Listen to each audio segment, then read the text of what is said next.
Welcome to my YouTube channel.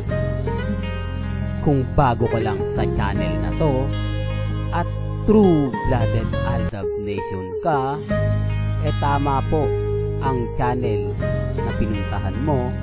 Kaya considering na po kitang bagong subscriber.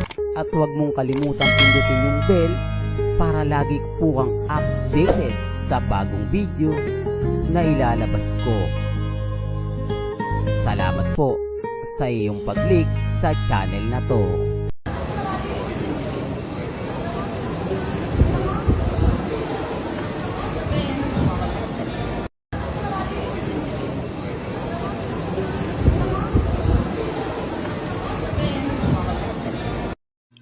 Welcome back mga ka-Aldab. Ito na naman po ang inyong lingkod, si Mr. Destiny. At syempre magbibigay tayo ng pinakamagandang update po ngayon sa social media. Well, boses nga po ba ni Menga yung narinig natin? Yun nga po ba naandyan? Sigurado mga ka-Aldab, marami na naman pong maiinis sa sasabihin at i-update natin. Di po ba, hindi nila pwedeng sasabihin na naman nila, ikaw talaga Mr. Destiny, sigurado ka bang boses ni Maine Polkerson yon? Hindi naman yung boses ni Maine. Isa lang naman po yung kasama ni Alden Richards. Well, wala naman pong problema. Di po ba, sabi ko nga po sa inyo, may kanya-kanya tayong opinion, may kanya-kanya tayong pananaw. Dito sa video na to, makikita nyo naman po na present po si Mama Ten. Di po ba? Na yung iba nagre-react sa akin, ayan Mr. Destiny, wala si Maine pero si Mama Ten kasama ni Alden.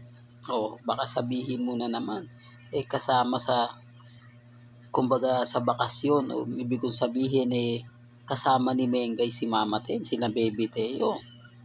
Alam niyo, sa totoo lang po mga ka-Aldab, sa mga hindi po masyado updated sa channel natin, sa mga baguhan lang, di po ba si Mengay nawawala lang si Mama Ten kapag bakasyon siya sa Eat Bulaga? Hindi, real talk yan mga ka-Aldab. Pero pag hindi naman po bakasyon, hindi naman po nawawala si Mama Ten. Laging kasama ni Alden Richards. Iba po yung bakasyon, iba po yung sinasabing walang pasok. Ngayon hindi naman po, kumbaga si Mengay, simple lang kasi kumbaga Semana Santa pa di po ba? Ang bakasyon niyan, mga, kumbaga sa susunod pa na buwan, at hindi po ngayon, di po ba? Although sabihin ng iba, hindi, magbabakasyon yan 3 araw. Wala pa po. Sabado de Gloria, diyan po mawawala si Mama Ten.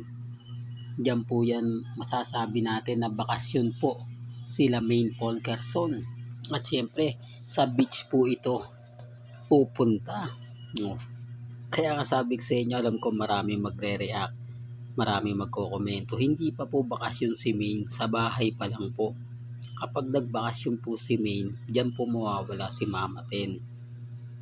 Po ba? Siyempre, sino nga po ba yung mag-aalaga kina Baby Teo at Playmate? Sino nga po ba magbabantay? Siyempre, walang iba kundi si Mama Ten. I-issue na naman yan, Mr. Destiny. Siguradong mababash ka na naman yan.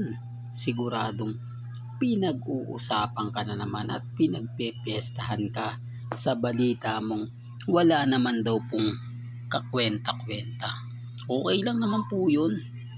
At least ako, sinasabi ko yung mga pahayag ng iba, na yung iba rin nagtatanong din, di po ba, bakit minsan wala si Mama Ten kapag bakasyon si Maine, wala si Maine sa EB, wala naman si Mama Ten.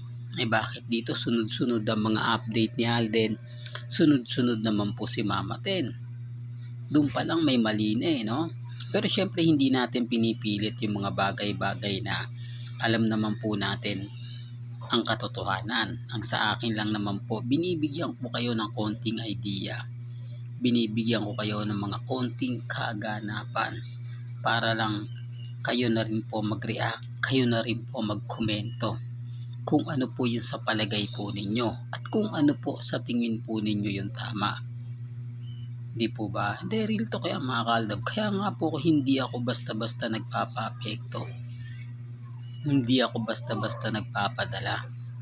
Lalo na po pag ang sinasabi o ang pinag-uusapan natin sina Alden Richards at si Maine Polkerson. Hindi, sinasabi ko lang po ito mga kaaldab para lang po malinaw.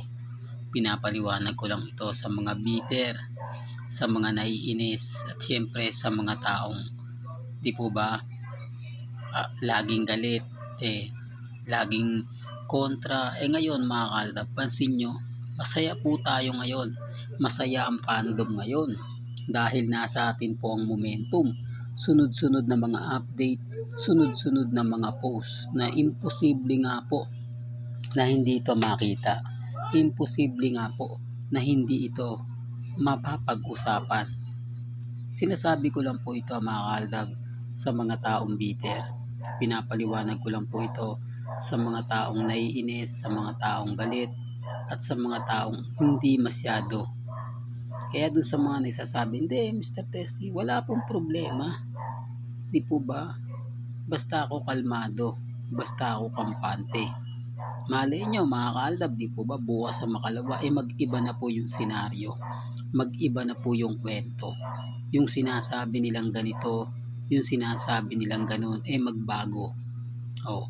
Hindi ko sinasabi mga kaaldab na darating na ngayon ang tamang panahon, di po ba, para kina Alden at kay Mengay. Pero kung titignan nyo naman po at susuriin yung mga nangyayari at nagaganap ngayon sa social media, yung mga update ni Alden, mga post ni Maine, talagang kahit papaano mapapaisip po kayo, kahit papaano masasabi nyo na may punto yung sinasabi ni Mr. Destiny, hindi po ba?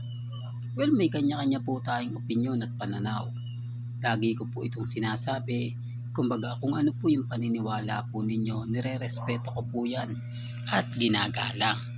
Well, hanggang dito na lang po ang ating latest updates. Kaya kung gusto nyo pa po ng pinaka-latest at sariwang update, abay tumutok lang po kayo dito po sa channel ni Mr. Destiny para updated po kayo sa mga bago at sa mga latest na i-upload po natin maya-maya lang. Kaya kung bago ka lang sa channel na to at isa kang true-blooded Aldab Nation na nagmamahal kina Mengay at Isoy, tama po ang channel na pinuntahan mo, kaya consider na po kitang bagong subscriber. At huwag mong kalimutang i-share ang mga video po natin sa mga mami, sa mga titas at sa mga senyor.